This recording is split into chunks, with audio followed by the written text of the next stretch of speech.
السلام عليكم، ازيكم يا حبايبي؟ عاملين ايه؟ يا رب تكونوا كده دايما بخير وبصحة، يا رب بسعادة. عاملين ايه؟ وحشتوني. النهارده كده يا جماعة بقى زي ما انتوا شايفين كده، قمت شديت حيلي كده وقلت انا لازم بقى ايه اقف للمطبخ بتاعي ده واغسل بقى كده التلاجة زي ما انتوا شايفين، والبوتاجاز. ويعني عملت له كده ايه تنظيف شامل، يعني مش على الوش كده زي كل مره مثلا، يعني غسلت المواعين ومسحت الارض والكلام ده. لا، انا قلت المره دي بقى، كان بقالي فتره كده يا جماعه ما غسلتش التلاجة بتاعتي، يعني كان بقالي بتاع اسبوعين كده ما غسلتش التلاجة بتاعتي. والفريزر هتشوفوه دلوقتي يعني منظره بشع، مش عايزه اقول لكم. كنت بقالي يجي شهر كده ما غسلتوش يعني. فاديتها كده طبعا يوم نشاط يعني. وقمت قلت بقى لا والله، لا امسك المطبخ كده انضفه وامسك التلاجة كده انضفها. وطبعا زي ما انتوا شايفين كده كنت مطلعه كميه الدواء من التلاجة، كميه مهوله يعني، كانت رايده عندي بقالها كتير. فطلعت بقى الدواء كده اللي مده صلاحيته منتهيه، قلت ان انا ارميه.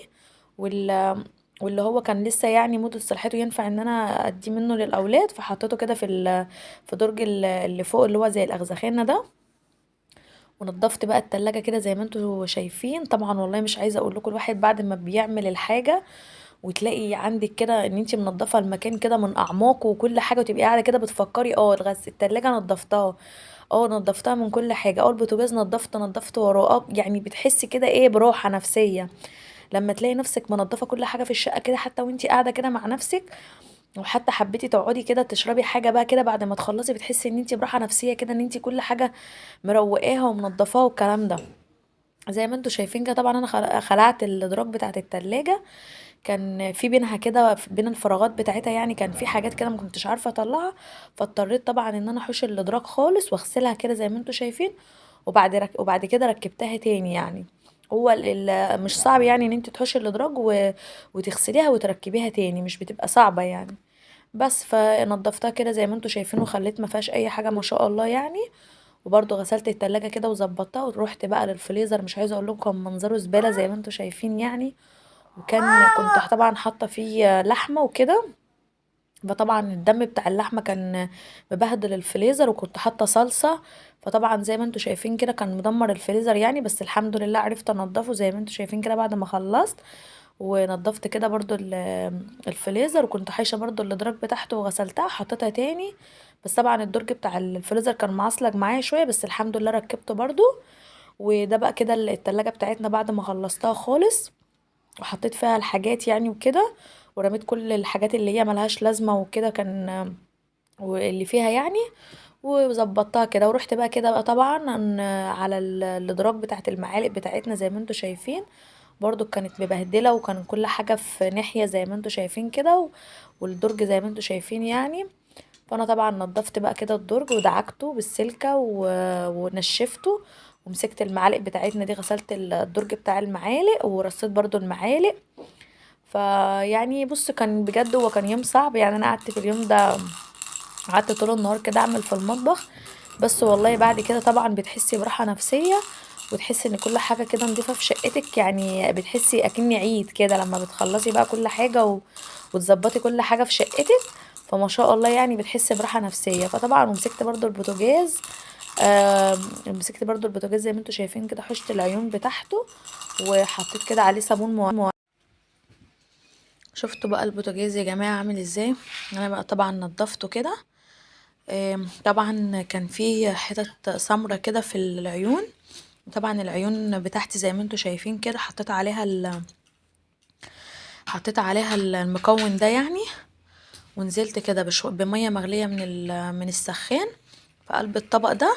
طبعا يا جماعة يعني محدش يتكلم على العيون بتاعت البوتاجاز بتاعتي، هي قديمة يعني. العيون البوتاجاز ده بتاعي يعني اصلا، يعني بقاله كده ما شاء الله يعني الله اكبر. بقاله كده 10 سنين معايا. فطبعا العيون بتاعته هتلاقيها ان هي قديمة جدا واتاكلت كده زي ما انتوا شايفين، عشان انا على طول بغسلها بالمكون اللي انتوا شايفينه دون. فطبعا ايه يعني هي اتاكلت شوية كده وانا ما غيرتهاش من ساعتها يعني. ف يعني كتر خيره يعني. بس كده انا قعدتها في المكون اللي انتوا شايفينه ده بميه مغليه بس، ما حطيتش عليها اي حاجه تاني. وطبعا مسكت بقى الحتت السمرة دي كده عملتها بالسكينه ونضفتها. وده البوتاجاز بتاعي بعد ما خلصته كان شكله روعه وجميل كده وبيبرق ما شاء الله يعني. ومسكت كده بقى التربو كده كان فيه حاجات والورا التربو كده حشته خالص، ورحت برضو منضفه كده ورا التربو. والحاجات الادراج اللي هي فوق التربو دي الادراج بتاع المطبخ بتاعي هي مكسوره، وانا ايه يعني قلت لما اروح اركبها يعني عند الراجل وكده، بس انا ركناها هنا يعني كده فوق التربو لغايه اما ابقى ايه اغيره يعني وكده. بس مسكت بقى التربو كده بتاعنا، نضفته وطلعت كل الحاجات اللي ملهاش لازمه اللي فيه، ونضفت برضو ورا التربو وظبطت الدنيا كده زي ما انتوا شايفين. وده ورا البوتاجاز بتاعي برضو مسحته كده ونضفته، مكانش وراه اي حاجه يعني. ودعكت الحيطان وما شاء الله يعني خليت المكان زي ما انتوا شايفين كده ما شاء الله، يعني كله بيبرق كده من بره ومن جوه. بس ورحت بقى حاطه بقى كل حاجه مكانها، ودي الصواني بتاعتي بتاعت الاكل اللي احنا بنحط وناكل فيها يعني. ورحت حطاها كده مكانها جنب التربو. وسلة الزبالة بقى بتاعتنا دي انا حشتها خالص وبدعكها كده في الحمام عندي، واحط بقى فيها شنطة بتاعت زبالة وبحطها مكانها تحت المطبخ كده. بس يا جماعة، وده المطبخ بتاعي بقى بعد ما خلصت. وطبعا قعدت فيه طبعا بجد والله يجي بتاع 4 ساعات اعمل فيه. طبعا الله يبارك لها اختي، انا كنت طبعا مش عارفة بقى اعمل عشاء ايه للعيال، وكنت اصلا مش قادرة ان انا اعمل عشاء اصلا. فاختي الله يبارك لها يعني هي ساكنة جنبي، فطبعا قالت لي ايه بدل ما تعملي عشاء للعيال وكده وتتعبي نفسك، ايه يعني انا رحت عندها وكده، ووقفت يعني عملت العشاء وكده واتعشينا عندها. فانا قلت بقى اصور الاكل، هي ما شاء الله عليها بتعمل شويه اكل حلوين قوي يعني ما شاء الله عليها، في الملوخيه كمان بالذات الملوخيه بتعملها حلوه قوي. فانا رحت عندها كده وقلنا بقى ايه، وقلت بقى ايه اصور لكم الاكل وهي بتعمله يعني. بس وانا كده بعد ما نضفت بقى المطبخ بتاعي خالص، انا حبيت بقى اوريكم كده الفريزر بعد ما حطيت فيه الحاجات. ما رضيتش ان انا احطها زي الاول كده في اكياسها، حطيتها في طباق عشان ما تنزلش اي حاجه تاني منها في الفريزر بعد ما نضفته. والتلاجة بقى بتاعتنا بعد ما رصيت فيها كل الحاجات كده ونورتها بقى بعدها بشويه، وخلصت بس كده المطبخ بتاعنا بقى ما شاء الله زي ما انتوا شايفين كده بيبرق، كل حاجة بتبرق فيه كده وجميلة. طبعا بجد والله بعد ما بتعملي عندك اي حاجة في الشقة بتحسي كده براحة نفسية جميلة جدا.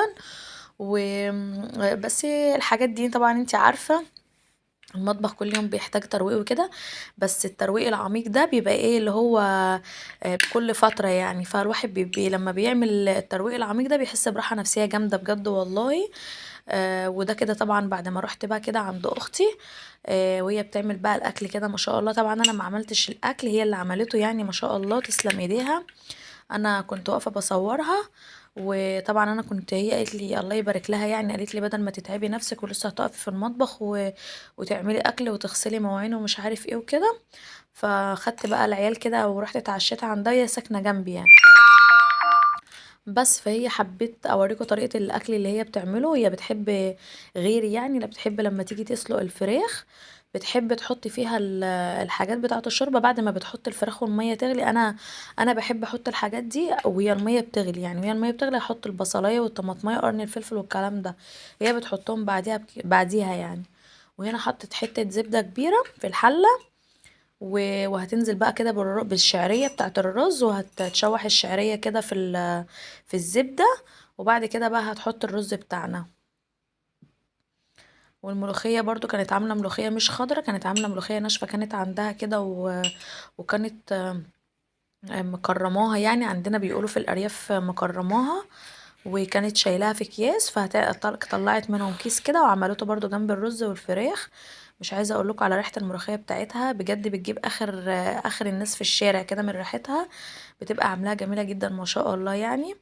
وعلى فكره الاكل ده يا جماعه ناس كتير بتعرف تعمل اكل، واي حد بيعرف يعمل اكل، بس الاكل نفس يعني. في ناس كتير كل الناس بتعرف تعمل اكل وشاطره في الاكل، بس الاكل نفس يعني. ممكن واحده تعمل اكله وتحط فيها توابل كتير جدا وتظبطها وتبقى عاملاها بايه، بس مش بيبقى طعمها حلو. زي مثلا واحده تانية ممكن تبقى عامله الاكل بتاعها باقل الامكانيات، بس ما شاء الله بيبقى ريحته كده تجيب اخر الشارع وطعمه تحفه.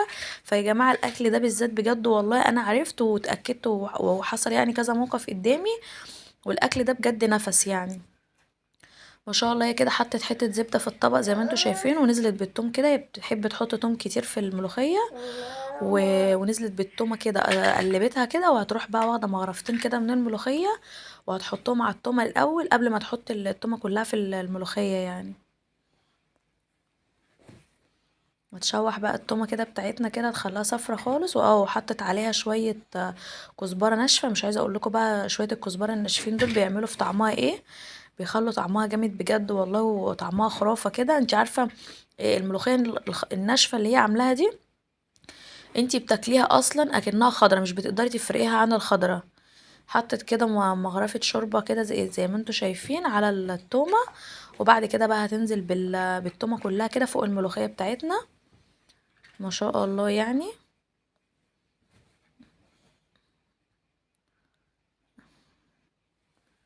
ما تنسيش تصلي على النبي، وما تنسيش تعملي لي لايك وشير وكومنت حلو زيك كده، علشان تشجعيني فيه وتدعميني فيه. مش عايزه اقولك والله اي كومنت بتنزلوه او بتبعتوه انا بتحمس يعني، وبنزل فيديوهات. فمش عايزاكي تنسي يعني اي حد لسه ما اشتركليش في القناه، ياريت يشترك لي في القناه ويعمل لي لايك حلو كده.